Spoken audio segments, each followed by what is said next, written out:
Katie, let it out with Katie. Let it out with Katie Dalebout, enthusiast and curator of people and ideas you need to hear. Hi, welcome back to the podcast. You are listening to Let It Out with me. I'm your host, Katie Dalebout, and this is my podcast where I talk to fascinating, creative, a really diverse group of people doing all sorts of things. And we have these long, meandering conversations where we talk about everything from what happens when we die to how they got doing the work that they're doing to family and relationships and food and our bodies and everything in between. And this week's episode is great, and I want to get to it as quickly as possible. We have not one but two guests, the founders and the entrepreneurs and the minds behind one of my favorite places in New York City that I've discovered, Springbone. It's this wonderful restaurant that you're going to hear all about in this episode. But the part that I think I maybe like best about the restaurant isn't the food, it's the people behind the food. Jordan and Sam, today's guests, are best friends, and they've been best friends since childhood. So we talk about what it's like working with your best friend from forever. And we talk about making the transition to entrepreneurship, going from working in finance and real estate to starting this restaurant. We talk about health benefits versus pleasure when it comes to food and eating, and how they believe, and I also agree, that there shouldn't be a conflict between taste and health. We talk about wellness in every sense of the word. We talk about family and friendship and relationships and so much more. It's such a great episode, and like I said, want to get to it as quickly as possible. But a couple announcements first.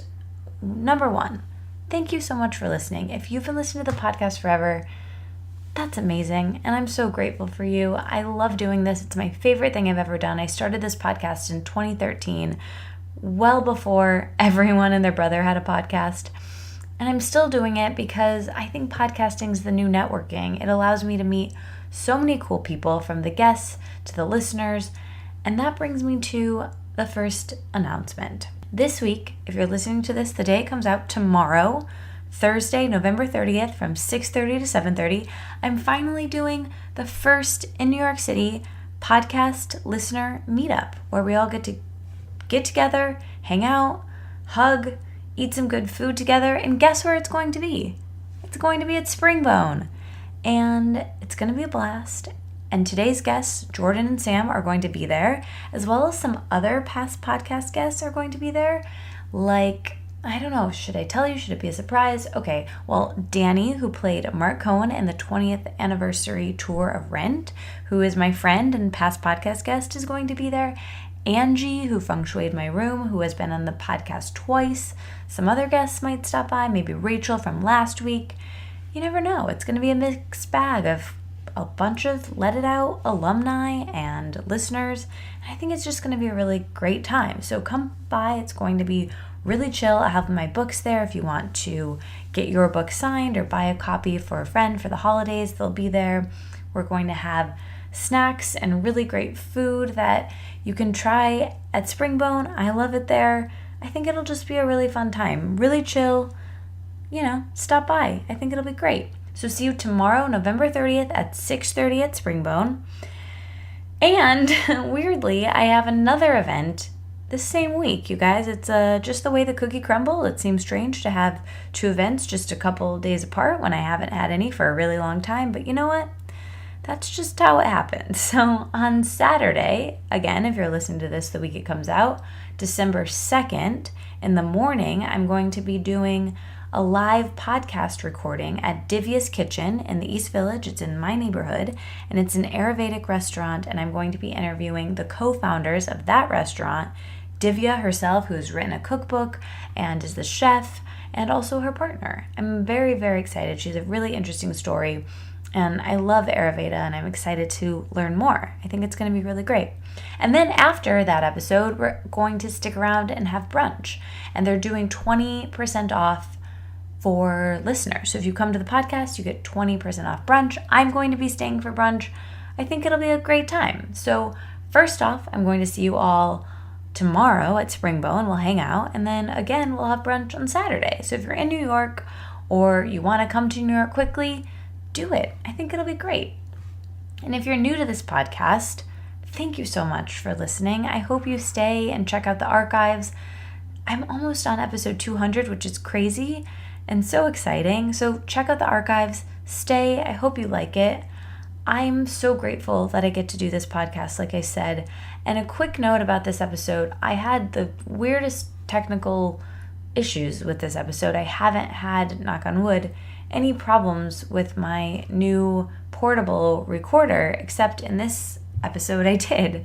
So you'll hear that the first part is pretty clear, and then after I have to start recording on my phone with a special mic on my phone. But unfortunately, Sam, where he was sitting, it was a bit quieter. So we tried to bump up the volume as much as we could, but just, give us the benefit of the doubt, and hopefully you can hear it. And if you're confused, just come to the meetup on Thursday, and you could ask Sam himself anything you didn't hear. All right, I love you guys. Thank you so much for listening. I really genuinely love meeting people who listen to the podcast. I'm so grateful to every single person, and I would love to meet you and give hugs. So I hope that I can do that tomorrow and Saturday. Before we get to this episode, let's thank the sponsor. This week's episode is brought to you by Franklin and Whitman. They are my favorite plant-based, all-natural, preservative-free, cruelty-free skincare line. They have skincare, hair care, men's grooming products, even pet products. And what I love about them, in addition to their products being wonderful, I use their skin serum every single night. I love their hair serum. I put it on the ends of my hair. They use a superfood as the first ingredient in every single one of their products. So think matcha, think cacao, think really great high quality oils. Anyway, all of that's great. But here's something I'm really proud of about this company. They have a social mission that pledges to donate 5% of all their sales to dog rescue organizations across the country. I love Franklin Whitman. I love Chris, their founder, who's done the podcast. You can go back and listen to that episode. All of their products have less than 10 ingredients. They keep it super simple. I love them. Thank you so much for sponsoring the podcast, Franklin and Whitman. If you want to check them out, use the code Katie at checkout for 20% off your order. Franklin and Whitman products are great as gifts this time of year, or the gift of self-care to yourself. Use the code Katie, K-A-T-I-E, for 20% off your order. Thank you, Frank and Whit. Thank you for listening. And speaking of gifts, 'tis the season. My annual, if you've been listening for a while, you know I've done this the last couple of years, my annual gift guide, the Let It Out Katie's Favorite Things, I say in my Oprah voice, gift guide is coming out. We've been working on it the last week or so, rounding up all of my favorite things and things I think you guys will love and discount codes. And I can't wait for you to have it. The link will be in the show notes for you to sign up. You don't have to sign up. It just gets emailed to you. So put your email in the show notes. And also in the show notes, you will find all of the info about tomorrow's meetup at Springbone, this weekend's meetup at Divvy's Kitchen, information about Frank and Whit, Springbone, anything you need to know, all the links to anything that Sam and Jordan mention, if they mention a movie at the end or book or all of that, just so you know in the future and in the past retroactively. The show notes are a really great place to go. I feel like no one reads them, and we spend a lot of time putting all the links in there, so you don't have to write anything down on your phone if you're driving, eyes on the road, if you're walking, pay attention to where you're going, and just go to the show notes later. We've got all the notes of everything that was said there. Okay, now I'm finally going to get to the episode. This was way longer than I wanted to be, as usual. I'll hopefully see you guys tomorrow in person, and I'll talk to you at the end of the episode with this week's emoji.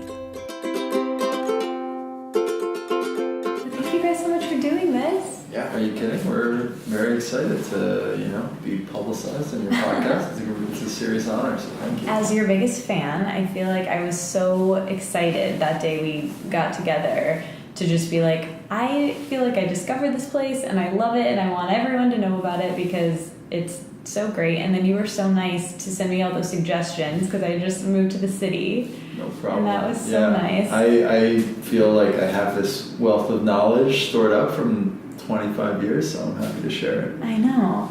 Okay, so let's start there. So I was thinking about it on the walk over. Like I said, it feels like not that long ago that we were together, but also it was a couple months ago. So Sam, you grew up in the city, and Jordan, you did too? We basically, our childhood paths kind of were completely parallel. We were both born in the city on the Upper West Side, and then our parents coincidentally moved to the same suburb at the same time where our backyards connected.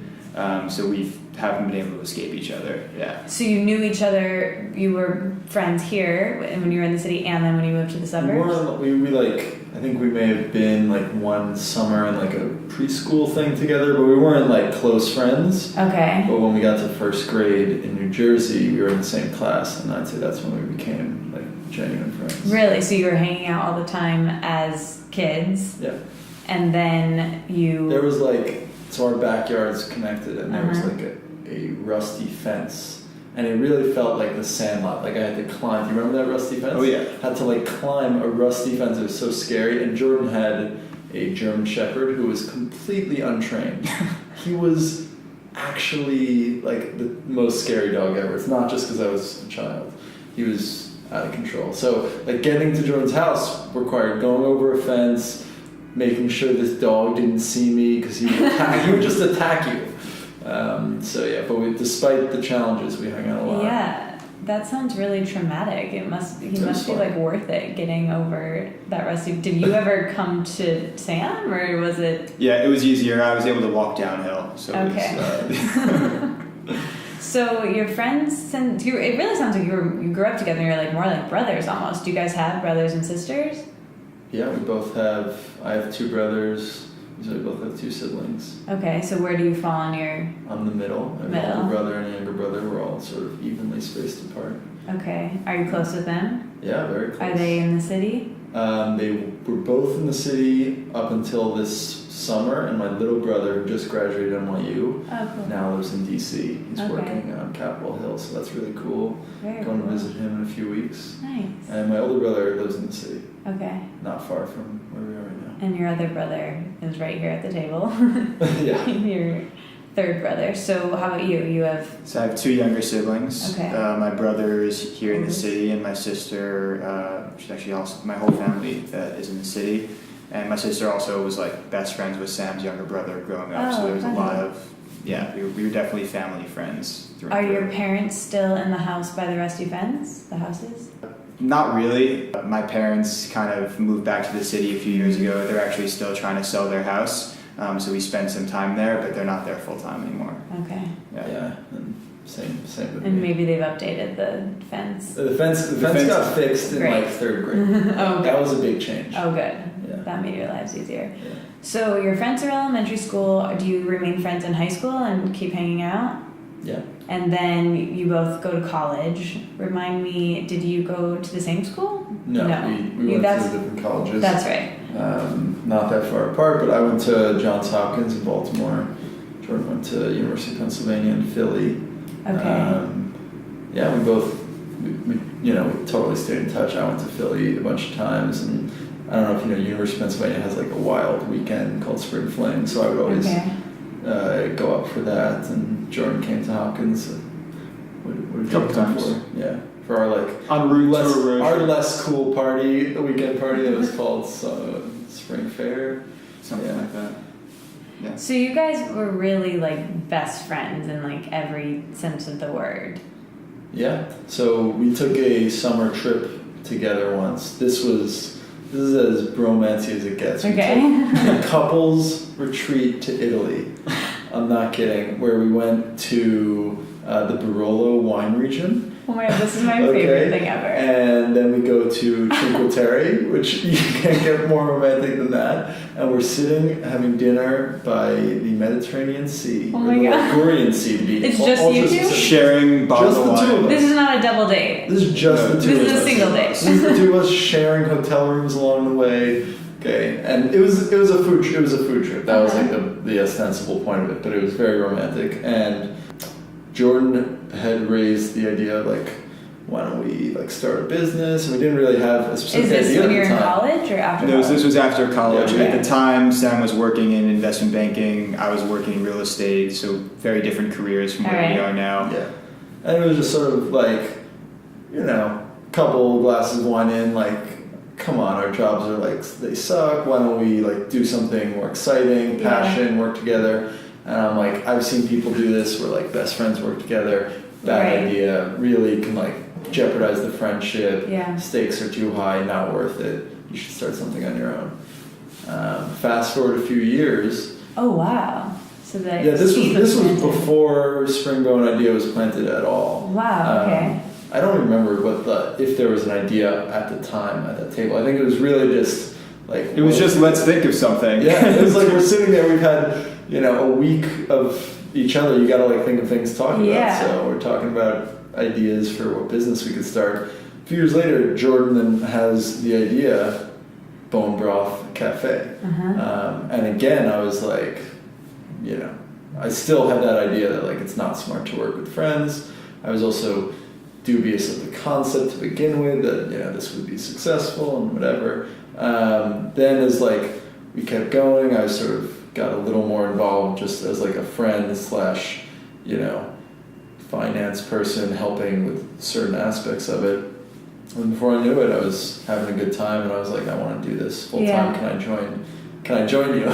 So the tables turned and Jordan. And then I was able to drive a hard bargain. And it was, Jenner's like, well, maybe I'll let you in. And fast forward a couple more years, and now we have a restaurant. Okay, so I want to go back a little bit more and pick up on some of the things you said. So you're on that trip to Italy. At that time, both of you're in investment banking, you're in real estate, and are you guys happy in those jobs? Are you relatively like okay? Like what's kind of your career mindset of where you are?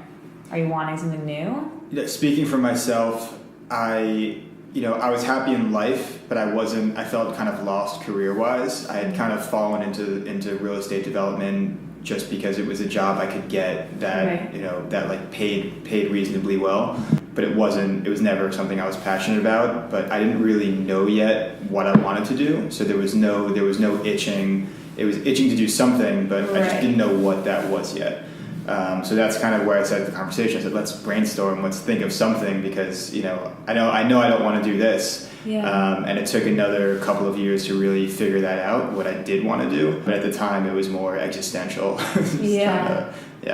And what about you with finance? Was that something you always wanted to do, like for a long time? Definitely not something I always wanted to do. I was very against the idea in college of going into finance. I saw a lot of people doing it, and I was actively like saying I'm not going to have any part in this. And I actually almost joined the army out of college. That was a whole other story, but ended up not doing that. And then made a complete reversal. I was like, okay, finance is a smart move. It's a good first step. And I was sort of taking that stable, safe path. And I was happy. I wasn't unhappy at all, actually. Learned a lot. I'm very glad I did it still. And I would say I didn't get into this business as a way of like getting out. It was more that this was just so exciting. And I was like, I want to be in on it. And then now that I'm doing it and have this totally different lifestyle, entrepreneurship, I've actually found that I really love it. But I didn't expect to want to be an entrepreneur. That wasn't the point. Initially. What's interesting is that with real estate and finance, both two really crucial things for the business you run now. It's like that. This always comes up on the podcast when I'm talking to people, but it's like that Steve Jobs quote of you can't connect the dots moving forward, only going back. And these things that you never would have thought were beneficial to your business are like super crucial. So why food and why bone broth? How did that idea come? But maybe we should start back in Italy. Were you guys both big foodies? Is that why you wanted to go to Italy in the first place? So Sam's definitely the foodie of the two of us. I love food, but I wouldn't say I'm quite as driven by it. But kind of the genesis of the bone broth and this restaurant idea was I had become kind of a health nut towards the end of college. And it was just something that I was experimenting with, and, you know, eating a certain way or exercising a certain way, how it would make me feel differently. And I fell in love with it kind of as just a hobby while I was still working in real estate. And I never really, you know, especially in Italy, I remember because I kept complaining that Sam was making me eat a ton of pasta. I was like, Jordan, we're in Bologna. This is the home of like literally pasta. when in Rome, like you have to have this pasta, and he's like, fine. So I know I was into it by then because of that. But I still wasn't at the point where I thought, you know, I can make a career out of this, because there's just so many ways to tackle that, and I didn't have a single idea that was like the kernel of, wow, this is great. And I guess over the next couple of years that kind of interest just continued to blossom and continued to weigh on my conscience, where I was like, I'm really so into this, I need to figure out some way to like make this a bigger part of my life. And that was when I started brainstorming specific ideas of what can work, and how we originally, you know, kind of came up with Springbone. So when you say so into this, you mean more on the wellness side of things? Yeah, they're just the wellness as a lifestyle. Yeah.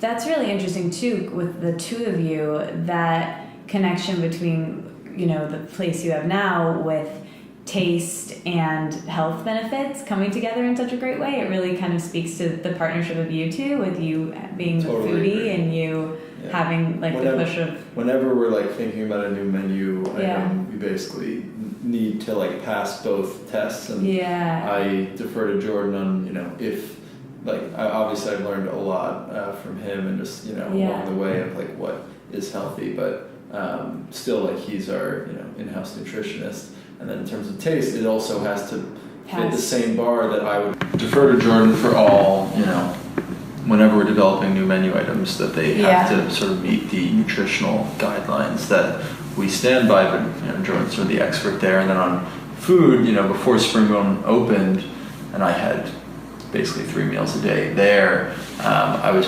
pretty picky, we should say, about where I would eat, and both in terms of quality, of taste and health, but still, you know, everything we're putting out has to meet that same sort of flavor standard. Yeah, my friend Phoebe, do you guys know Phoebe? She wrote this book called The Wellness Project, and her whole thing is to blend her health and her hedonism. And so it's like taste and pleasure are really important, and we have, you know, so few sensory pleasures in this world. To deny ourselves those for wellness isn't good. And actually not good for mental wellness, and that's kind of like been my whole thing. And so she's all about blending those two things, in which she calls like her health and her hedonism. It sounds like the two of you have that built into your friendship and like kind of where your hobbies lie, which is so perfect. I think we have a slightly different take on it, but like Springbone's philosophy is that like eating healthy should never taste bad. Like that our bodies are actually evolutionary designed to enjoy healthy food. So of course, you know, with modern, you know, industrial food processes, we found really like delicious unhealthy foods like Doritos that are just, you know, you can't hyper delicious, and like they, you know, your taste senses explode, but there's nothing more delicious than like a great roast chicken. You know, just like right out of the oven, moist, juicy, and there's nothing more healthy either. So that's sort of where Springbone's trying to find those kinds of items where there's really no conflict between pleasure and health, and you don't have to choose. And I think nature has evolved in a way that you shouldn't have to. So we're trying to play off that. I think that's really interesting that that's the concept for your restaurant, because I think that's a really great concept for a human being, you know. And I think I talk about this a lot in the podcast because it's kind of been my like journey. I hate that word, but I feel like it's so overused, but that's kind of the best one I can think of right now.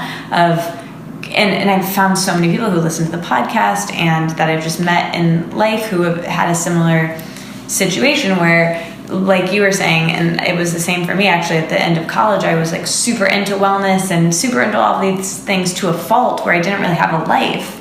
And I think that's when it gets complicated, because then it's not healthy at all. It's actually like really damaging for your mental wellness, for your relationships, for your creativity. It's taking over everything. So I think I love that about you guys. And I said this to you when we met the first time, was the space is so inclusive, and it doesn't feel like you're walking in somewhere that you can't be unless you eat a certain way, or you can't be unless you are in a certain like social class. Like, it's so inclusive, and you can really feel that when you walk in. So how did you guys decide how you wanted the space to feel? Was that a conversation that you had? Yeah, I mean, we started with what's the food we're serving and what's kind of the implied customer that's going to create. Yeah. So we thought bone broth as a primary product sounds really intimidating. It has bone in the name. A lot of people don't even know what it is. They're like, are we eating bones? Are we drinking it sounds bones? very so scary. It kind of, right. So we wanted to go the complete opposite route with the design of the space, where we said, all right, if the food might sound intimidating, we want the space to look kind of really bright, really clean, really warm, like trending towards feminine over masculine. And that way it kind of offsets, like, if we made it look like a butcher shop, I think it would have fit for bone broth, but it would have scared a lot more people away, and people who otherwise would never have discovered or tried it. Yeah, I really love that. What about the name? How did you come up with Springbone? I think it really comes down to the same thing of trying to take, what we were making and make it feel fresh and revitalizing and sort of happy and exciting. Yeah. There's a lot of brainstorming, but Spring sort of encapsulated all of that in terms of, first of all, the recycled nature of bone broth. We're taking bones that oftentimes will be discarded, and we're bringing them to life again, creating a new product from them. So that sort of is one meaning of Springbone. Yeah. And then obviously what it does sort of for your body and how it creates, new life and health and regenerates. So for people listening who aren't in New York City or haven't been to the space, I feel like we should have maybe done this at the top of the show, but give me kind of your elevator pitch for Springbone. What is the food there? Why is it so amazing? I'm happy to tell you my favorite menu items, but you have a mean avocado toast. The ice cream, I want to have a whole question about that. But how do you guys develop the menu? What is, how do each of you, if you're meeting someone and someone's like, oh, what do you do? And you're like, oh, I own a restaurant. And they're like, oh, what's the restaurant? What would you say? I mean, not to be coy, but I think it's so simple. We're just taking natural food. We're not adding anything to it. And we're serving it in a sort of simple way that you would probably make at home. And we're just doing it in a restaurant. So that means we're not adding anything that you wouldn't add. And we found a system to do it in an efficient, fast way. So everything's fresh, everything's coming out the door really quick. But we're doing that with broth, we're doing that with roast chicken. We have a lot of special things like ice cream, which we can talk about. Yes. That's totally different. But the majority of our food involves us taking really high quality ingredients, cooking them very simply, and plating them for you in a simple way so that you can eat them on the go. That's it. And I think it's so perfect for New York City, because that's what I want, is someone to just cook for me the way that I would want to cook for myself, but I don't, because I don't have time and I don't cook, and sometimes it's just easier to not have to. And every time, and eating in a restaurant is fun and that's great, but that's a different thing. That's when I want to have an experience. But since I'm eating out so much here now that I live here, I really appreciate the work that you guys do with your space, because I can eat the way I would want to eat just for myself quickly, and someone else will do it for me. And that's really what drives our menu and how we update things. We're really just feeding our own desires, because we eat there pretty much every day. So it's all right, what are we craving now? What can the menu use? What can be new? And a lot of the genesis for Springbone was, working in Midtown in an office and looking around at what the lunch options were, and just being really disappointed by even the so-called healthy places, really finding out kind of what ingredients they were using and what fillers and oils they were cooking in. And it was never really a great answer. So when we were trying to, start Springbone, it was well, what did we really want? And what would we make at home if we had the time to? And that's kind of, I think, the whole purpose of a restaurant is just to do what you don't want to do. Yeah, I had this friend here, and he was telling me, he was like, when I moved here, he was telling me about like, oh, you know, for laundry, do this, for this, do this. And he's like, you know what, Katie, there is a service in New York City that will do everything for you, because people in New York City just will pay a lot of money to make their problems go away. And I feel like it's another, like, it's a way to make your problem of like wanting to eat well and not cook for yourself. And something that I want to talk about ice cream and like some of the more novelty things that you guys have that are still really healthy and also delicious. But the interesting thing I think about Springbone for me, and why I think it's so attractive to me, is there's so many salad places, right? And there's so many ways you can get colder food, but there's something about a warm meal, there's something about a hot meal that for my brain like signals to me that I like actually had a meal. And there's something about, and I've actually read in a lot of eating disorder, this book, I don't remember what book it was, I can probably find it, but there was some kind of study done that says it doesn't actually trigger to your brain that you've eaten unless you have something hot with whatever you're having. And I totally find that to be true. And I even like having like tea or something warm. And there's something about that that's just so nurturing to me, especially here. It's not this time of year, but in the winter, that I feel like sometimes I can have a salad and just like feel like I didn't even eat anything. I don't think we've ever talked about that explicitly, but I think, at least for me, I totally agree, and I feel like we probably both do, because we almost don't have anything entirely cold on our menu. Even our salads, we have 2 salads, both have sort of warm additions to them. You know, our root cellar salad right now has roasted root vegetables, and our steak salad has fresh hot steak. So you know, we're not serving any of our mains as cold dishes. And I think that is sort of part of our identity. I don't usually like think about that, but now that you mention it, it is. Yeah, I'm gonna try to find that article and figure out where it is, because I think it'd be interesting to send to you guys.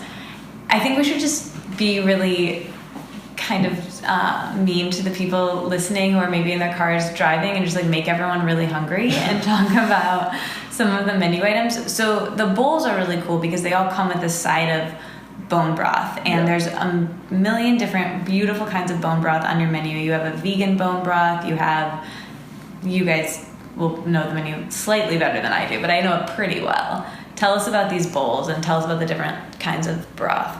Yeah, so the bowls, like Sam was saying earlier, are really quite simple. There's usually, you know, some of them have a base of maybe wild rice and lentils or black beans. The meat that we buy is really good quality, so it'll be like organic chicken that we brine overnight, or 100% grass-fed meatballs that we make in-house, and then as many veggies as we could possibly get in there, because I think that's what kind of everyone agrees on, no matter what your diet is that you should have more veggies.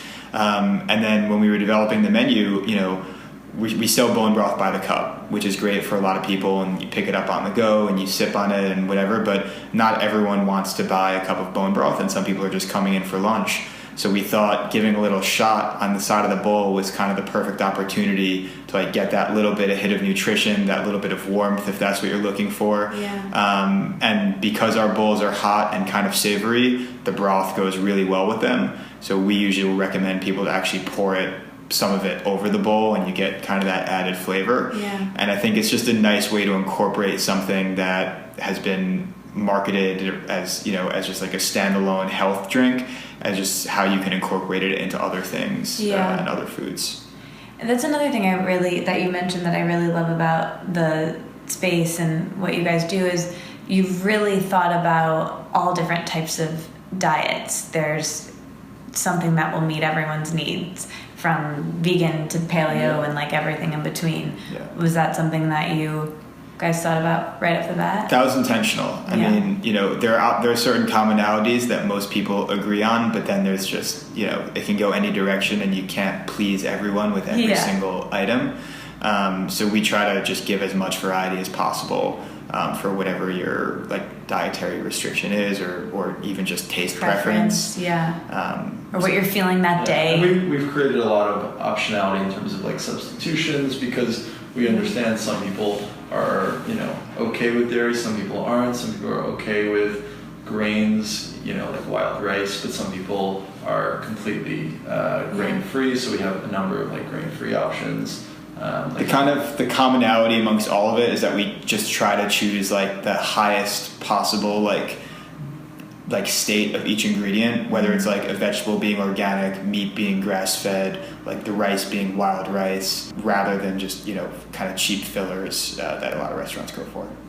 It sounds like, too, from what I've seen on your menu, that you really get inspired seasonally by farmers markets and what's available. Like I saw, and I missed it, I don't know if you guys still have it, but you had like an apple ice cream recently? Yeah, I went apple picking and I brought back like 30 pounds of apples, so we had to use them. That's amazing. Do you still have the apple ice cream? No, it was like only there for a week. Well, let's talk about this ice cream. So when did you get the idea for the ice cream? So we knew we'd be somewhat of a seasonal restaurant with, you know, bone broth being such an important part. Right. Because while a lot of people do drink broth all year round, a lot of people start asking for it and start coming for it in the fall and winter. So we wanted to have sort of another special thing that we could have in the summer. And something that we loved is ice cream. Yeah. So, you know, like dairy doesn't respond very well to me personally, but I love it. And we both, you know, we're trying to avoid sugar. So ice cream is sort of a double whammy. So we started for really a year and a half, 2 years, we were struggling to find the right recipe, and I think we finally did. It's so good. But so we have a coconut-based ice cream that is soft serve, that's sweetened with maple syrup. And we have, you know, 5 flavors. We've probably tested more than that, but we've sort of 5 that have been consistently in the rotation. Yeah. Chocolate is definitely one of our favorites. Just did a great blueberry flavor, strawberry rhubarb. We've done key lime. We've done a coffee mocha. We've done banana, we've done peach. So we've done a lot of flavors, and it's something we sort of had all of the summer. But, you know, as anyone who comes to Springbone a lot knows, the soft serve, when it's there, sells out a lot. But it's also like, because we're literally making it fresh every morning when we get there, you know, we don't always have it, and then sometimes, you know, ingredients run out, and sometimes the machine doesn't work. So it's a labor of love, but when you get it's good, cup, it's good. I'm not kidding. I'm a real like food snob. It's one of the best ice creams I've ever had in my life. Insanely good. It's why I came in the first place, was to get that ice cream, and it did not disappoint. Are you going to have it all year round? The plan was just to have it in the summer. I think we need to think about it. Yeah. Listeners, I would like to come in the winter and keep it going. I would get ice cream and then a bone broth to have right after. Yeah. And you also, speaking of hot things that you have Taro, recent podcast guest, his Four Sigmatic drinks as well. Yeah, we have two mushroom-based teas. We have a chaga tea that we get from Four Sigmatic and a Reishi. So we do a hot cocoa Reishi where we add cocoa powder, and we do a vanilla chaga as well. It's both delicious. That's what I get every time I come in, is those 2 things, and ice cream if you have it. But those 2 are my favorite things. And I don't know anywhere else in the city. I think Tara told me that there's one other coffee shop other than you guys that has it, but it's rare to be able to find like a mushroom exceller drink around. So yeah, I mean, you know, props to him and the team at Four Sigmatic for making it, you know, easy for some place like us. It used to be a much more difficult process to, you know, take a actual chaga mushroom and turn it into tea. It would take, you know, days, and it was a complicated process. Now it's just, you know, they've done the hard part for us. Yeah. Okay, I want to go back to what we were talking about at the beginning a little bit, and you said, so you're in Italy, toying around with the idea of potentially working together someday, and Sam, you were like, that's a terrible idea, it's going to ruin our friendship.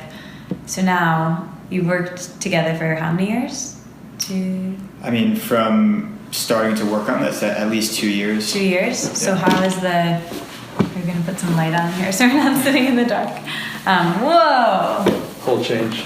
Huge change. Now it can actually be in person, and I've never recorded a podcast in the dark, so that was cool. Okay, so how has it been working with your best friend? How has the friendship been? Have you had to like create boundaries with that? Yeah, I mean, it's definitely, I would say it's gone well overall. There are obviously certain, like, having a friendship is very different from having a partnership. So I think the first thing we kind of realized was just how to deal with conflict, because, you know, running a restaurant or creating a restaurant, there are always going to be things we disagree on, whether it's, you know, I don't like the taste of this, or I think we should, you know, just add this design to the restaurant. There are just so many decisions to be made. So you kind of need to have a way to resolve it when one person feels really strongly one way and one person feels really strongly the other way. So what I think we've gotten really good at is kind of conceding, like getting a sense for how the conviction of the other person on a particular decision, and then kind of conceding where you maybe are, you know, have a little bit less conviction and you'll get the next one. And I think we've also done a good job of just moving past any conflict the next day. So in the restaurant business, you know, things are stressful. We're often really busy, and Sam and I work behind the counter helping, you know, make orders and expedite and run the show back there. When things do get heated, I think we've done a really good job of kind of understanding that whatever happens is in the moment, and it's not going to really affect how we act towards each other the next day, or even, you know, later that night. Yeah. So that's what I think we've done a good job of. What have we done a bad job of? Yeah, no, but other than that, I mean, it is really fun working, you know, with your friend. It's great, you know. In previous jobs, you know, I've become friends with the people I work with, but it's great where, you know, the person you're working with, you know very well, and you guys really understand each other, and it sort of helps you operate on another level. So it definitely has a lot of positives for the business. And in terms of the friendship, it also means we just hang out a lot. And it's also nice because having both grown up in the city, you know, we share a lot of the same friends. We kind of have a friend group, and they come to the restaurant all the time, and our family comes. So it really fosters like a nice environment, especially on the weekends when people aren't working. What about like transitioning out of work talk? Does it ever happen where one of you is like trying to still talk about a work thing and someone's like out of that mode? Have you had to just be like, okay, we're going to hang out right now and not talk about work? Has that had to be a boundary? Or? I think owning a restaurant is a lifestyle. I mean, it basically becomes your life. Mm-hmm. So there's no real turning off from it, but talking about it doesn't necessarily feel like work either. Yeah. Just because it's kind of blended into the friendship and into the relationship, where it doesn't feel like you need to turn off one part and turn on the other part. They've kind of just become one new way of relating to each other. Yeah. I think the other thing is, like, we are actually working on our passion. So like it literally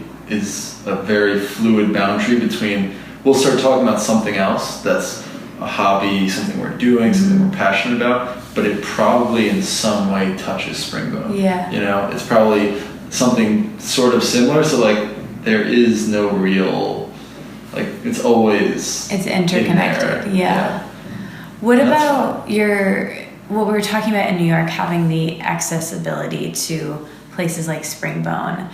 What is your grand vision for Springbone and the next steps? I think you guys, can we share this on the podcast exclusive that you're starting a second location? Well, we're, you know, I mean, I think our friends know this. I don't know how many people outside of our friend network knows, but we are actively looking for second location. We don't have one secured, but that's the goal. That's how we spend a lot of our time. We definitely want there to be a second one. So we're it's going to be in New York City, probably somewhere near like an office center. Can't really say more than that, but you know, we started this when we were both stuck at our desks working like 12-hour days and ordering on Seamless, and, you know, really unhappy with, you know, how that affected our bodies and our health. So we want to bring this food to more people. Beyond that, you know, who can really say what the grand goal is? I think it's one step at a time, but right now I think we want to open a second one. Yeah. Do you have a vision to bring this to, you know, there's so many places in the country outside of New York City that really are food deserts almost, like they don't have even access to some of the things, not only just like specialty things, but just healthy food that's affordable and they're able to get and prepare for themselves. Do you see yourselves franchising this or trying to bring this to more people in the future? It's not something that we've spent time actively working on. It's something I would love, I would love for that to happen.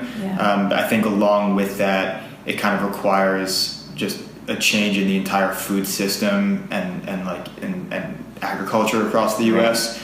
Because the reality is, the meat that we're buying and we're serving, it's hard, it's a lot more expensive than what most restaurants are buying. So to bring that to we used to call Midtown Manhattan a food desert, but relative to, going to the Midwest or, just small rural areas where all they have is fast food, it doesn't even compare. So I think what I like about what we're doing and the way we're doing it is that I think it just kind of exposes this type of eating to more and more people. And those people will hopefully have kind of an exponential effect on just people who are talking about these issues. And then hopefully it can slowly change the food system so that, higher quality meat or eating more vegetables just becomes more affordable in general.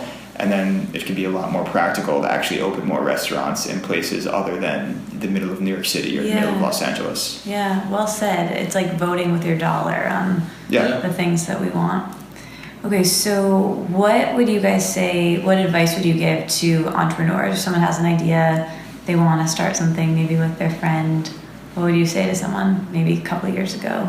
So I have a lot of thoughts on this.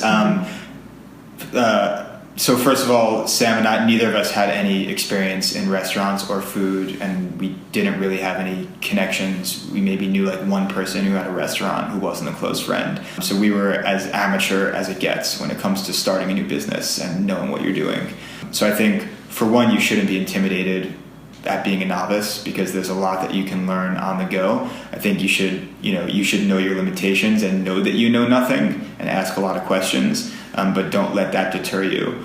I agree. We came in not knowing anything about how to run a restaurant, but we didn't at all. That was not daunting to us because, I think an entrepreneur needs to trust in their own judgment that they have a vision, and they need to trust that their vision is valid, and then they just need to operate off that principle. And everything we did, it didn't matter how other places did it.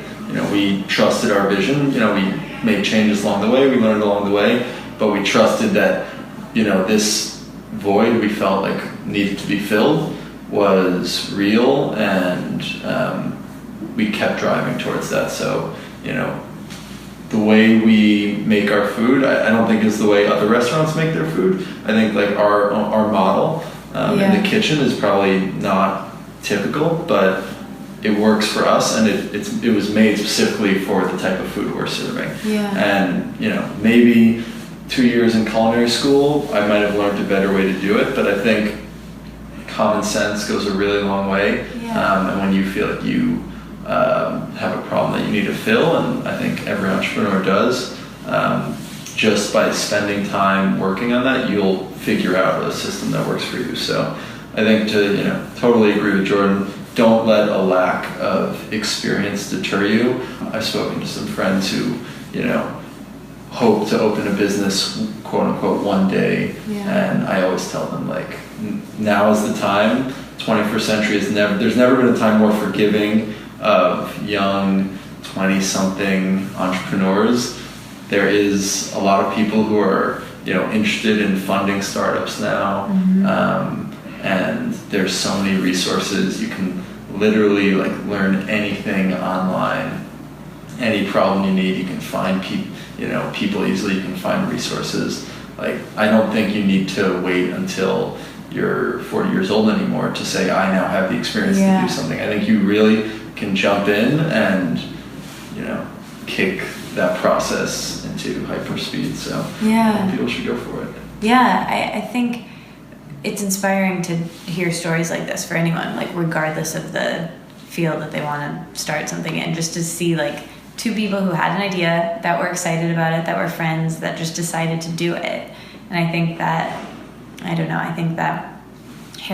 never get sick of hearing stories about someone who followed what they wanted to do, because I didn't really have that modeled for me growing up. I didn't know anyone who was an entrepreneur. Both of my parents worked the same job for 30 years, and I just didn't know that was an option. And I think a lot of people, like you guys in college, just like do the thing that seems safe because, you know, we want security, we want safety, and then it's what you're doing is really risky, and it's great to see it working out and people hearing about it. And not that to say it's always easy. I'll be honest, it's really fun also. Yeah. You know, I enjoyed my job before this. I've always sort of liked what I was doing, but this is so much more fun. Yeah. So if anyone's like unhappy in what they're doing, sort of being your own boss, and like when you're working for something that you really believe in, that is your baby, it's really fulfilling and it's fun on a day-to-day basis. Yeah. So well, speaking of being a boss, you guys now have to manage a whole team of people.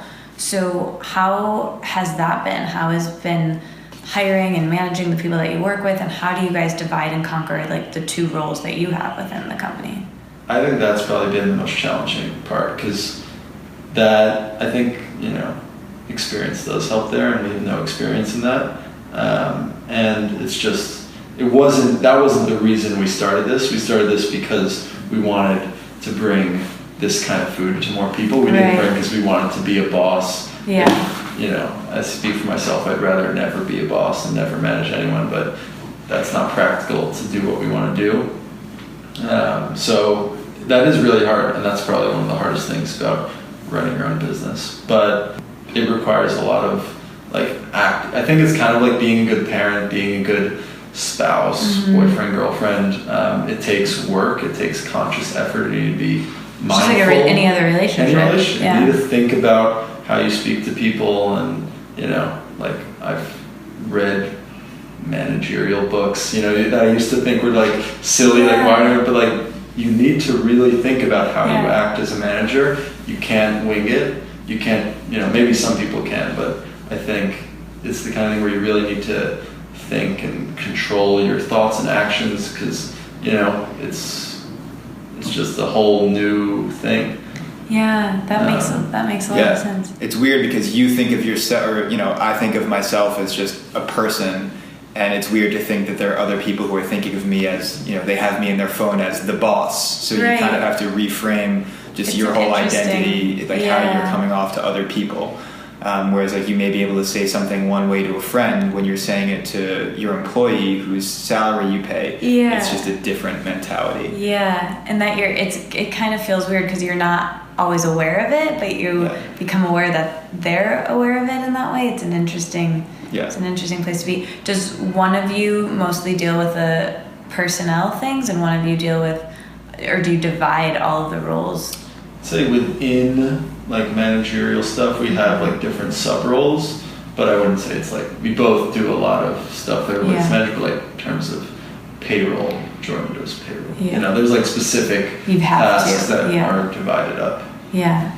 But we're both very like present in the store, and both have close relationships with everyone. Everyone knows both of you.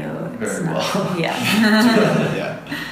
Okay, so I want to ask you the questions I ask everyone, but first of all, tell me, do each of you have a favorite menu item right now, or something that like I'm sure you have things, if you eat there mostly every day, you probably have tried everything, but is there something that each of you is like your go-to? I have the scrambled eggs every day for probably the last like 9 months at least, which is crazy because I'm not a big egg person. But I've just discovered a way to, we cook them a little bit differently than a lot of, like when you get them at a diner. We do a soft scramble, so they're really like not hardened when they get to you, which I don't understand why every restaurant doesn't do that, because it's delicious. And people comment on it all the time, like, why are your eggs so good? Why are they like softer? I want to try them. You should try them. And I have kind of a weird hack right now where I add hummus to the eggs, because we added hummus to the menu in a lamb bowl a couple months ago. And I started doing Rachel's bowl, right? The Rachel's bowl. Podcast guest. And it's amazing. Ooh, okay. Yeah, so my boyfriend's like obsessed with hummus, so I feel like I think it goes with almost everything, and definitely goes with scrambled eggs. Okay. Yeah. What about you? I remember you were having the spaghetti. I don't think hummus goes with scrambled. Really? But try it both ways. My go-to is probably the Mexican bowl or the Rachel bowl. Both I can have every day for lunch or dinner. You know, just super delicious. The Mexican bowl is wild rice, black beans, roasted chicken, homemade pico de gallo, homemade salsa verde, homemade guacamole. Really delicious. And now people are hungry. Yeah, and the Rachel bowl, which we did, collaborated Rachel Mansfield. Cool. She came into the restaurant and I was talking to her, and it was like, I was curious what would be sort of like your dream bowl. I thought she may have a good idea, and she came and she's like, let me think about it, I'll come back to you. She came in with one of her, I guess, favorite recipes, and I was like, it sounds amazing, and we don't have anything like it. So it's a lentil tabbouleh and a cauliflower tabbouleh. So tabbouleh is like a Middle Eastern grain parsley dish. We're doing it without the grain, so we make two. One replaces cauliflower for the grain, and one replaces lentil. So really delicious, really fresh. We make them every day, so they're always so good. And then we have these sort of spiced lamb meatballs, which are really nothing but grass-fed ground lamb with a bunch of sort of Middle Eastern spices. And we have homemade hummus and tahina and a maple glaze that goes just like a drop on each meatball. Really delicious. But my favorite thing on the menu is not on the menu right now, and it's going to be in a couple of weeks. So maybe by the time people are listening to this, it's our chili bowl. So people may remember it from last year. Okay, seasonal. It's a seasonal thing. I think we have the best chili on the planet. Very exciting. Yeah. So it's a ground beef chili, and it's really beefy and just a little bit spicy and really delicious. Nice. Are we going to have a Let It Out bowl in the future? Perhaps. Definitely could. We should talk about that. And Let It Out ice cream flavor? Yeah, we could exclusive. definitely talk about it. Dreams, goals. Okay, now I have to ask you the questions that I ask everyone, so we'll do these sort of as quick fire, but take your time. I'll warn you, they get more... Do we each do both? Yeah, each of you do both. They get more challenging as we go, so I like to warm you up a little bit. Okay, favorite color? Blue. Me too. Okay. You guys really are best friends. Favorite day of the week? Sunday. Okay. Should we give reasons or just answer the question? Yeah, I want to know why. Because New York City is a crazy, chaotic place, and Sundays just feel so much calmer. Yeah. I think because there are barely any trucks in the city, and people are kind of getting ready for the week.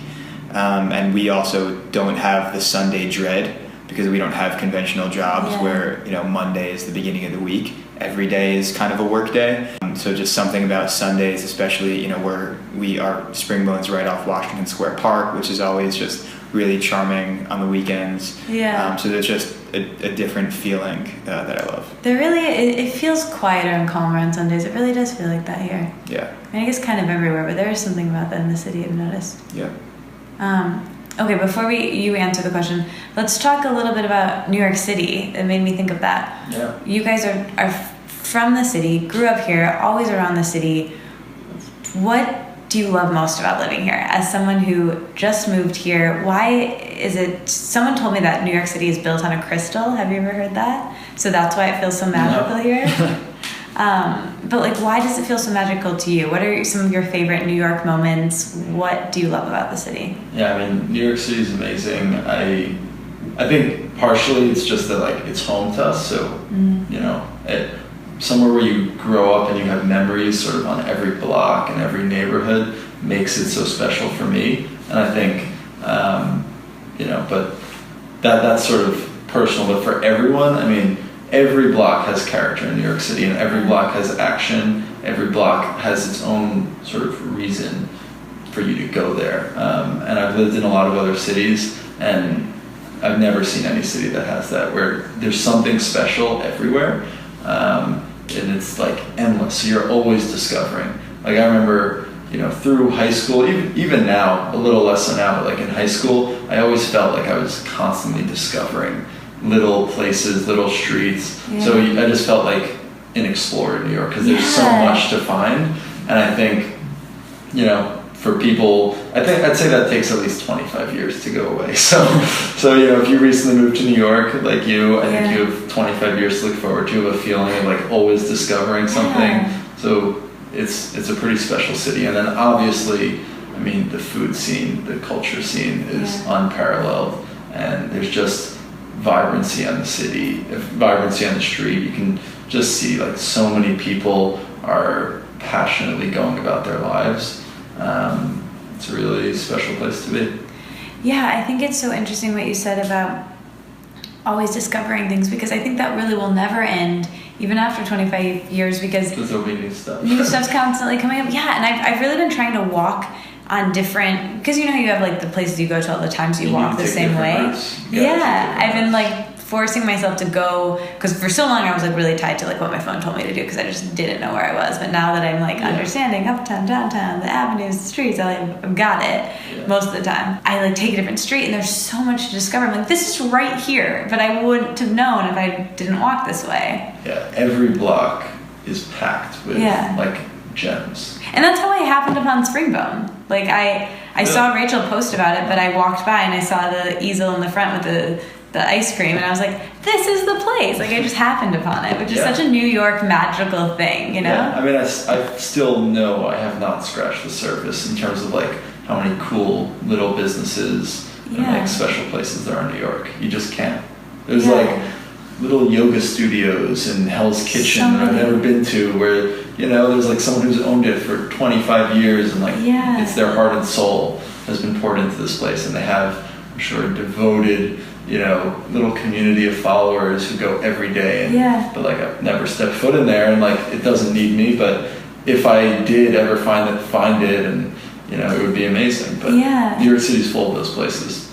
Jordan, thoughts on New York? So I'm a little bit of a New York City cynic, having been here my whole life. But I do think my favorite part of the city, or kind of just element, is how character building it is. Just the fact that nothing is really that easy. It is. I mean, you do find gems here and there, but it's, you know, living with so many people in this crowded little metropolis, just the everyday kind of life things that you need to do, whether it's getting around or buying groceries or moving, whatever it is.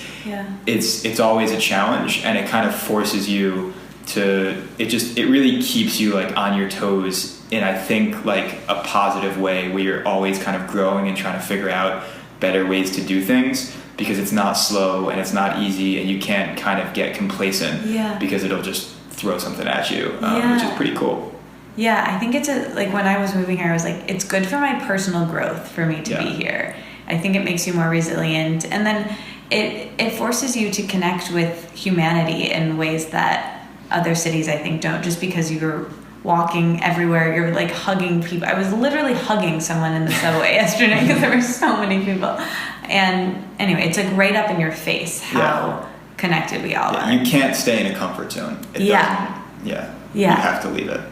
Okay, so I didn't forget, favorite day of the week, Sam. I think Friday's just like, I guess I still have that ingrained in me, that feeling of like, wow, the weekend's coming, even though we work 7 days a week. But I think, you know, everyone else is feeling it, and it creates a little buzz. Friday afternoon, it's just an exciting time, and it feels like it's full of promise. Yes, agree. Okay, favorite hour of the day. We just experienced like a really beautiful time of day.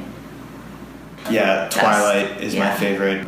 Just, I used to live in a building that was like facing west over the Hudson, and I got an amazing sunset view every day. So now I just try to catch it whenever I can, and I just love it, and I just can't get enough of it. It like feels like a magical time. I actually like, and this is new, but I like the late morning, because that's when the fewest people are on the street, and it's before we get really busy, and it's like a nice, quiet time when I feel like grateful to be able to be just like out. The sun's out, and not many people, because of their like jobs, get to just be on the street at like 10:30. And I like being able to just be like, it's 10:30, and I'm sort of leisurely walking around, because we're not so busy yet, and like I can just sort of take a minute and enjoy like the quietness of the day. Calm before the storm. Okay, what is one thing you wish more people knew about wellness? It's so easy. It's so easy. I mean, Springbone's made it 10 times easier, and if you don't live near Springbone, it's a little harder, but like, it's still so easy to eat healthy and to work out, and I think 30 minutes a day and a little more like thought into like where your go-to places are, and you can live such a healthy life, at least in New York City. So I really think it's like, people think of it as this like only crazy people who devote their lives to fitness and health can like, you know, do it, but I think it's really so easy. There's so much out there now, you know, people like us who have made it their, you know, mission and their career to help make it easier for other people in fitness and food, and I think there's never been an easier time, at least in the past few hundred years, to live a truly healthy lifestyle. Yeah, well said. I would say that it can be that it's an enjoyable way to live, that it doesn't have to feel restrictive and like you're giving up everything that you love. I mean, first of all, I think like perfect is the enemy of the good, which I don't know whose quote that is, but I always loved it. It's a good one.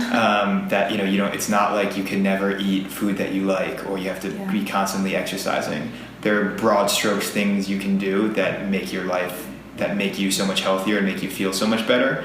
And also just, you know, I recently had a friend who I grew up with who had never worked out once in his life. He didn't have any serious health issues. He's always just been kind of a naturally skinny whatever. And he started going to the gym for the first time because one of his good friends became a personal trainer. And I saw him the other week, and he told me, he's like, I can't believe I never really understood what this was all about. Like, you actually feel so good after this. And I thought you guys were all just doing this because you wanted to look good. But I actually feel amazing, and I wish I knew about this all along. And that like really hit me as just like, it's not torture, you know, it's not suffering. It's just, you know, you can feel good and live a natural, healthy lifestyle. Yeah, and doing it in a way that, you know, I think, this is another question I ask everyone who comes on the podcast, and it's mostly women who I have on the podcast, and we talk a lot about body image, and we talk about, you know, how the wellness industry and the diet industry can actually be really damaging for people in a lot of ways, where, you know, it's just also prolonging what the media is telling us about how we need to look different, or we need to change the way that our bodies are just for aesthetics. And I think, you know, as people into wellness and people who own a business, like thinking about body image and being inclusive and focusing on how you feel rather than trying to manipulate your body's size and shape to look a certain way, and knowing that body diversity exists and we all are meant to look different, and that's okay, and that's actually really beautiful, because it would be so boring if we all looked the same. Yeah. How do you bring that into, you know, your own lives? Is that something that you've ever thought about? Or when it comes to body image and food, is that something that either of you have ever struggled with? Or even when like thinking about Springbone and how you wanted it to be inclusive there, what are your thoughts on that? Yeah, I mean, I've always been sort of like on the bigger side, and it's crazy. And this is not at all to say that that's not like a good thing, but after Springbone opened, like, yes, eating healthy helps you lose weight, but that's not at all what it's about for us. I think for us it's about like performance from sort of an athletic perspective. We're both very athletic, and we're sort of trying to be, you know, in like an optimal performance state, and we're also trying to have like long, healthy lives. Yeah. So I think, you know, I have a lot of problems with like fashion world and media, and especially like for women, and I tell my girlfriends all the time and she hates hearing it, but like I think it's disgusting, like the, you know, what, you know, women are sort of expected to look like and how they're expected to dress and all that. But I think, you know, for me, everyone's goal should be to sort of be fit to like perform at the optimal level, whether you're a professional athlete or you don't even care. You should still be able to perform, because we are like physical beings, and I think people are getting so separated from, you know, their own bodies, and wellness should be all about, you know, your body performing. And part of that just means like living a long, healthy life. Part of that means being able to run and do a pull-up and enjoy the outdoors and climb up a Skateboard. mountain and skateboard and ski and whatever it is you want to do. I think when you live a healthy life that, you know, your body will perform and it's going to feel amazing and it's going to open all these great opportunities for you. So for people who are, you know, feel like have never achieved that level of like wellness, I think they're missing out on part of what life is, which is a very physical experience. We're animals. Yeah. You know, we've evolved. Right. We evolved from like all other animal forms, and I think, you know, you need to experience what life has to offer. You need to be healthy and fit. Yeah. And I think too, the other piece of that, we are animals, but we are also humans, and, you know, food is not just fuel, it's also connection and pleasure and so nostalgic, and it has all these other things, which I think is so great about what we were talking about earlier with like bleeding the two together. Yeah. Anyway, do you have anything you want to add to that too, Jordan? Well, kind of along the same lines, I always think, so I love Teddy Roosevelt. I thought he was just a legendary human. So he had a quote saying that everyone should experience, I'm going to butcher it, but something like everyone should experience the peak capabilities of their body and mind. And that's like a blessing of life. So I think obviously everyone is so different, and that peak is going to be different, and everyone has different interests and different things that they want to pursue. So like you were saying, there are different body types, and just different physiques and whatever, but everyone should just kind of focus on what they want and kind of what their goals and dreams are, and not worry about what the standard is. And if one person wants to be a CrossFitter and have giant muscles and be able to move a lot of weight, that's great for them, and another person wants to run a marathon and they have the opposite. Whatever, it's great no matter what it is, but I do think that everyone should be conscious of that they have this control over what they can become. They might not be able to be as fast or as muscular as some other person, but there's still a range for themselves that they can reach. They can either reach their peak or reach their valley. And I think everyone should strive to get the most out of themselves, whatever that may be. Okay, so another question that I love asking everyone is about morning routine. So what are maybe the first 3 things you do when you get out of bed in the morning, and how that affects how the rest of your day goes? And then in the evening, what are the last few things you do before bed to relax and wind down? So I am not a morning person, and I am chronically like tight, stiff. I have a lot of like aches and pains. So for me to have a good day, I start off with some caffeine generally. Mainly because I love the taste. I love the way it makes me feel. If I don't have it, I'm okay, but I usually start with a cup of coffee. I use the AeroPress, which I'm obsessed with. I don't know if you've ever used it. It's like this $20 plastic device. It's sort of like a French press, but it's a pressurized thing, that like tube that you push into another one. It's very manual, but it always gets rated by coffee connoisseurs as making like amazing coffee. So I discovered it a few years ago, and I love it. And you can travel with it too, which is cool. And then I stretch. That's like my morning thing, is to just get moving, like get blood flowing and get loose. Because if I like just rush into whatever my first thing to do of the day is, my body will just end up hurting the entire day, and then it'll throw my mind off. But if I just get the blood flowing a little bit and like my limbs loosened up, I just feel totally different. And those are kind of the 2 essential components to start the day. What about in the evening? How do you end the day, wind down? What are the last few things? I find the evening easier. I'm usually just really tired, so I don't find it that hard to get to sleep, because if I haven't done anything that day, then it could be a struggle. But I usually am working pretty hard and exercising at some point and kind of just using up my energy one way or another. I fall asleep in like 30 seconds these days. It's great. I'm that way too. I can just I could fall asleep right now. You guys are very engaging, but that's my point. I can go down very easily. Yeah. What about you, Sam?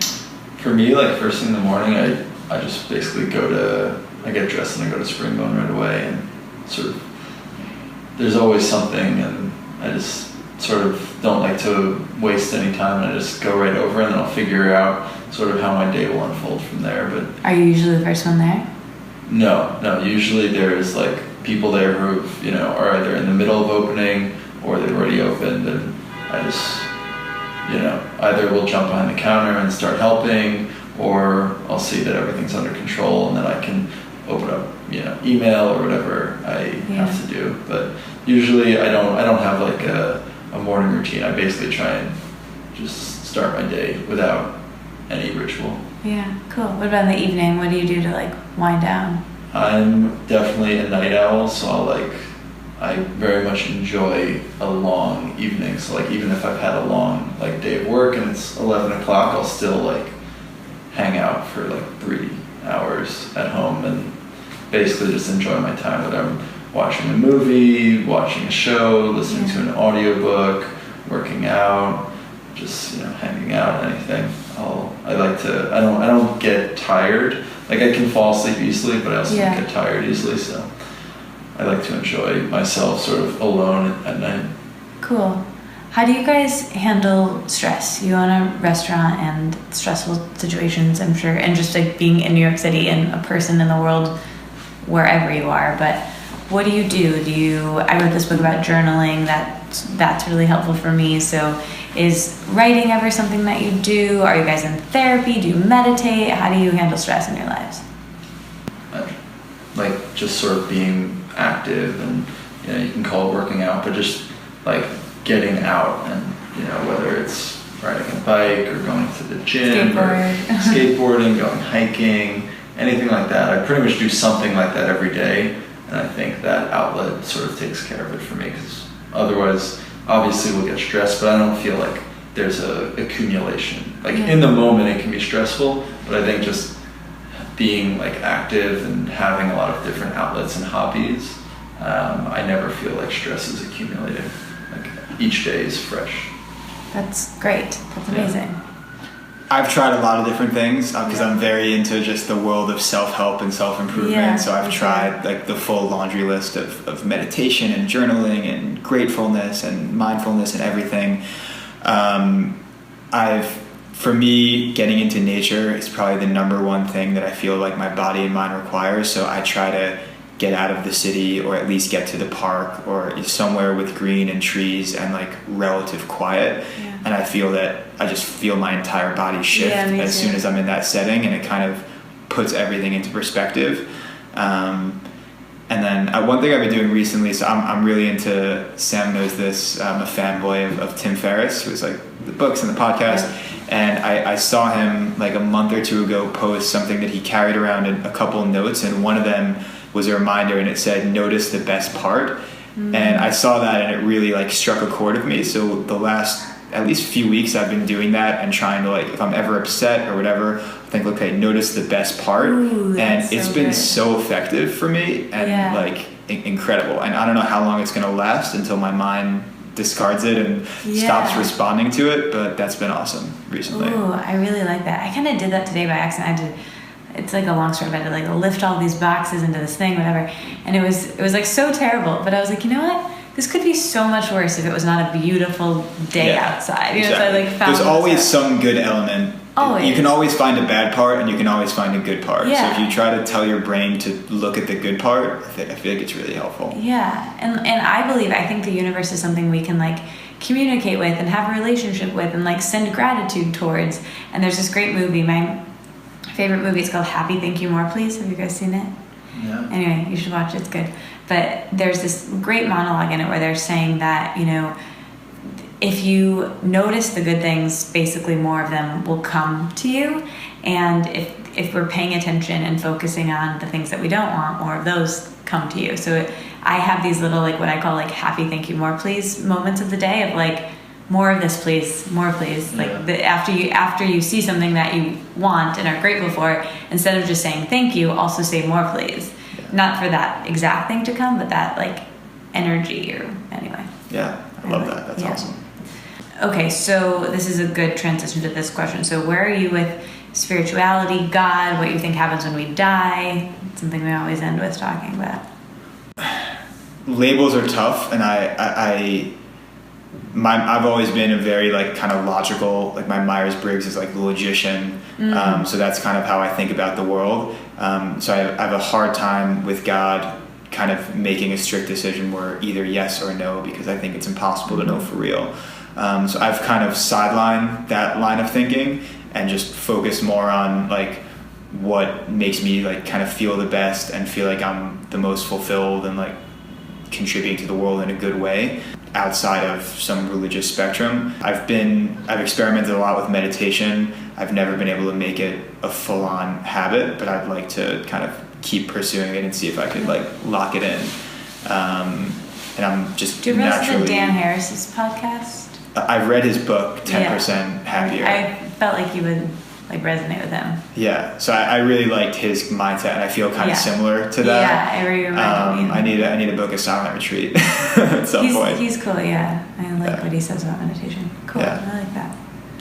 So, Yeah, I mean, we both grew up Jewish and, you know, pretty observant. We're less observant now, but I mean, I think whether, you know, even God aside, I think like the religion I grew up with is beautiful and wonderful and has created sort of a great life for me. So yeah. I'm sort of grateful to that and definitely identify as Jewish, and I'm sort of proudly would say, you know, I have a religion and plan to continue to, you know, observe it in a way that sort of is my own. Yeah. Probably not strictly traditional, but yeah. Yeah. You find comfort in.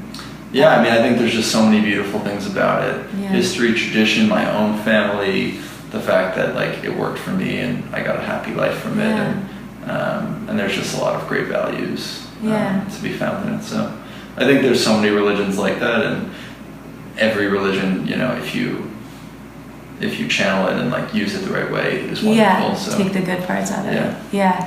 The Dalai Lama said this thing once that somebody asked like, what religion should everyone be in the world? And he was like, whichever one you grew up with, because it'll be most familiar to you. But, you know, if you had grown up in India, you probably would have been Hindu. Yeah. Or if you would have, you know, so it's like, it's just whatever works for you.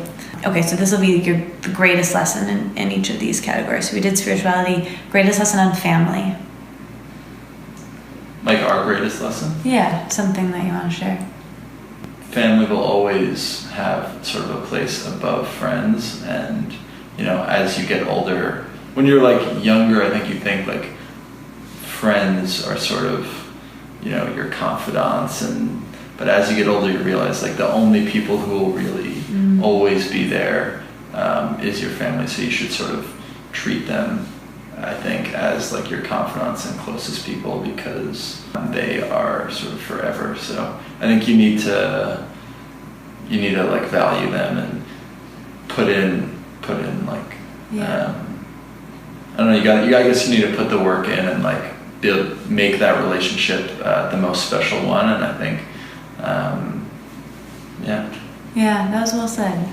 I think sometimes, especially when you're younger, you're putting in more to the friendships because you know that family will always be there. Right. And then as you get older, you realize, well, these friendships, people move away, and even if your family moves away, that obviously can happen as well. They're the ones who, no matter where you are, will always be there for you emotionally. So I think everyone should invest in those relationships. Well said. I don't think I could really say it better than that. Yeah, that one, mic drop. All I can say is I'm, very That's grateful really well that I have a loving family and I can be close to them all the time. And it's when I practice gratefulness, it's really great that I have a close family, because it's like the easiest thing ever to feel grateful for, because it's just such an obvious, like, strong, good thing in my life that it's not even a question. And so whenever I need that little jolt of like, you should feel grateful for something, I just think of my family, and it's easy. Yeah, I love that. Okay, this second to last question, this is really just a way for you to recommend things to people in these different categories, but I frame it this way. You're trapped on a deserted island and you can only bring with you one book, one music thing or podcast or both, one movie, one TV show, and one food. What would it be? So hard. Could we go category by category? Yeah, one by one. I'll help you. So you want to do book first? So really just something you want to recommend to people. So just first thing that comes to mind that you really are liking recently, whatever. My favorite book is Meditations by Marcus Aurelius. Okay. It's like he's one of the more famous Stoic philosophers, and it was his personal journal. while he was literally the emperor, and it's basically like him trying to like goad himself into being a better Stoic, and I can't really do justice to what Stoic philosophy is, but he's kind of just emphasizing his morals and his ethics, and it's also just really practical on how to get by on a day-to-day level, and it's also a very short book, and it's something that I could just read over and over and over again, and like every time I read it, I just get something new out of it, so couldn't recommend that anymore. Oh, cool. Love that. Yeah. My favorite book is The Corrections by Jonathan Franzen, and I'd say the characters probably exhibit the exact opposite of Stoicism as found in Marcus Aurelius' work, but I think there's so much truth in it, and he's such a genius at the way he captures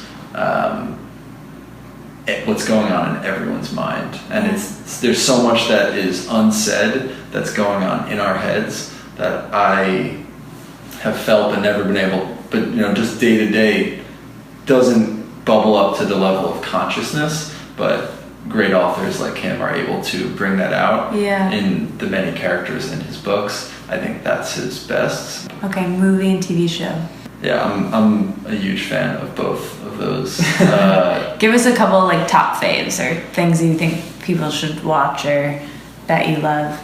I definitely grew up on Seinfeld. I'd say outside of my family, Jerry Seinfeld raised me. So I think Seinfeld is definitely a huge part of making me who I am today. So I think that's probably the greatest show ever. Definitely recommend that. And there's so many seasons and episodes for people to enjoy. Yeah, it's a smart choice on the island. Yeah. You can watch that for a while. What about movie? I think like the greatest movie ever is Godfather Part 1, but if you haven't seen it, definitely see it right away. I had to watch it in a film as lit class. But it's really one of those things where it's just too hard to pick one. Yeah. I have like a movie collection at home from before that became a totally worthless collection. I guess like a record collection. I got rid of all my DVDs when I got rid of most things I owned when I moved to New York City. So that's impressive to have a collection in New York City. Yeah, so it's like it's wide ranging, but if I have to pick one, I'll take Godfather Part 1. You should do Springbone movie nights where people come eat ice cream and have your favorite movies. Do we have a wall? We have a mural on. I guess we pull. But you could put a Pull a projector down. That could be cool. That's a good idea. Okay, what would you want to share at movie night? Well, I was a film major in college, so I'm asked this question all the time. Like, I didn't know that. Every first date that I'm on, and I still don't have a good answer to it. Okay, let's work on it. Let's workshop it. But my go-to recently has been, it's not a recent movie, but what has like come to my mind lately is Diving Bell and the Butterfly, which was a French movie from like probably 10 years ago, and it's mostly shot from the perspective of so there's a guy who I think he's like an editor of Vogue in the movie, and he has a heart attack and is paralyzed. He can only blink his eyes, and much of the movie is just shot from his perspective, where you're literally like the lens of the camera is his blinking, and he ends up writing an entire novel, his life story, just through dictating through blinking each letter to his nurses, and it's based on a true story. And I just thought, like, just the cinematography was amazing, just such an original way of storytelling, and that movie just always stuck with me for some reason. So that's my current go-to recommendation. Yeah. That's a great answer for a date. It took some work. Yeah, it took some work to get there. Started with Forgetting Sarah Marshall. Yeah. Okay, you've come a long way. Yeah. And for television, there's so much good TV these days. Yeah. My favorite all-time show is Breaking Bad, also because its prime was kind of when I was in college studying film, and I just think the way they shoot it is the cinematography of it is unbelievable, and obviously the storytelling is amazing. So it'll always be my favorite. I haven't watched it. It's a great show. I don't know if it's my thing though. It's not for everybody. Yeah. But if it seems appealing, it will be. Okay, how about music, podcasts? What do you guys listen to? I love health and fitness podcasts just because it's my passion. So Tim Ferriss Show, Joe Rogan, Ben Greenfield is a really good one. Does Sean Stevenson? I have not listened to that Check one. him out. I feel like you would like him. He's done my podcast a couple times. I'll check it out. Yeah. Yeah, I love podcasts though. I mean, Okay. It's just Let it out. yeah, let it out. What about music? Pretty all over the map. And I think this is also a tough question for people to answer Yeah, because nobody has I just told you to one, get harder. especially these days, like nobody has just one genre No, that they yeah. like. I think there's good music in every single genre. Yeah. Anything you just like have been listening to lately and want to recommend? So I've been trying to learn the ukulele lately. Oh, cool! Me too. So yeah, We should like start a band. we could start a terrible band probably. Yeah, I've got nothing good to contribute to the band. So I've been trying to learn like songs that I like that kind of fit it. So I like Sufjan Stevens has a lot of like good guitar that you can convert to the uke. So I've been listening to a lot of him lately. I love him so much. He's It's from great. Michigan. Oh yeah, and he has an album in Michigan. Yeah, it's a great album. Yeah. I listened to Sufjan the entire. We listened on like when I drove out here. For some reason, we listened to like all of his albums, and he's like my favorite. Yeah.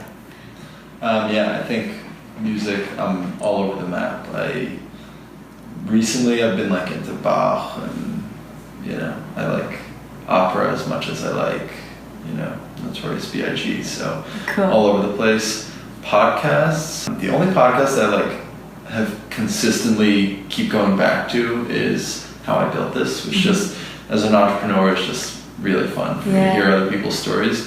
But usually when I'm like listening to something, it's not music or podcast, it's usually an audiobook.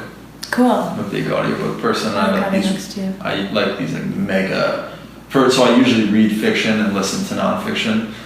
So I usually do these like epic 1,000-page biographies on audiobook. So right now I'm doing John D. Rockefeller's biography by Ron Chernow called Titan. Really good, definitely recommend it. I've done his biography on Alexander Hamilton, which was then turned into a musical. The biography series on Lyndon Johnson, awesome. So there's a lot of these like epic biographies out there. I really enjoy that genre. That's cool. What about food? What is like your last meal or some food that you never get sick of? I don't eat it that much just because I don't think it would have great long-term consequences for me, but I mean, as a real New Yorker, I love pizza, and I think I've been to pretty much every great pizza place in the New York area. What's your favorite? Di Fara in Brooklyn. Okay. It's a trek to get to, and it's... Where in Brooklyn is it? It's in like Midwood, like near Flatbush. Okay. It's like you can take the J train there, and it's this guy, Domenico Di Fara, who's now in his, I think, late 80s, but came from Italy like 40 or 50 years ago and opened it. It's one of these classic like hole-in-the-wall places, and he makes... Up until recently, he made every single pie by hand there every day. So cool. Now he's got like his kids helping him out. But it's really, it's like, it's not pizza. It's like this magical substance that I think better is than what better. you guys had in Italy? We weren't in like the pizza. Okay. Yeah, we had amazing pasta in Italy. But this to me is like just unbelievable. And you have to go. It's everything from Italy. Wow. Yeah. And you have to wait an hour and a half, and there's nothing to do. But it's like it's a day trip, and it's a life experience. Cool. Yeah. Huh. That's so cool. Yeah, I also Italian food definitely would be like my favorite if I could eat one thing every day and not have any consequences. It probably would be Italian. Probably shout out to some of my favorite restaurants in New York City that I don't eat at that often just because they're my special occasion. Okay. Meals would be Il Buco, which is on Bond Street, not far from here, Lupa on Thompson Street, and Via Carota. Okay. Cool. All downtown, amazing, really great Italian restaurants. Cool. I got lots of suggestions. I was weirdly thinking about you guys today, and I was like, I don't know if I like dreamed this or maybe this is like a premonition for the future, but you guys I thought for some reason that you had a pizza item on the menu. Do you have like a cauliflower crust pizza, or did I just like not yet dream this? Okay. Well, I thought for a second you did. Springbone pizza. Yeah, maybe. Modeled after, we can maybe get some secrets from the guy in Brooklyn. Oh yeah. Okay, you guys, that was it. Thank you so much for doing this. The last question, as you know, the name of the podcast is Let It Out, so you do feel like you let everything out? Is there anything that you love talking about that you didn't get to talk about? Did I wring you dry for all of your wisdom? Anything else you want to say? I have no more recommendations. This was so fun. I feel like I could do this like every day. So. Isn't it fun? It's a great time. It's my podcast is so long that we forget we're recording, and then we're just kind of like here. And so thank you so much. This is great. You're a great podcast. Yeah, when it feels like a conversation and not an interview, that's like the ultimate. Yeah. And it totally was just a conversation. Yeah. So. And people, like, your place is amazing, and obviously we love the food, but I think humanizing it and really hearing about the people behind it, that's what makes me want to come in, and I think that's what everyone else will think too. Thank you guys so much. Thank you. All right, that was my episode with Sam and Jordan of Springbone. I hope you guys loved it. I love them. I just think they're the coolest, and I'm so excited to hang out with them tomorrow, and hopefully you. See you tomorrow, 6:30 at Springbone. You can check out all the food that we just discussed. You can meet them. Like I said, I'll be there, of course, with my books and a bunch of past podcast alum and other listeners. It should be a really good time. And then hopefully again this weekend at Divvy's Kitchen, we can all get together once again. And last but not least, thank you so much to Frank and Wit for sponsoring this week's episode. I love their products. I really feel like all their products would make great gifts, but their face masks in particular are fantastic. It's a self-care spa night you can create for yourself, and it would be a really great gift. Like I said before, all their face masks use a superfood as their first ingredient. So think turmeric, matcha, cacao.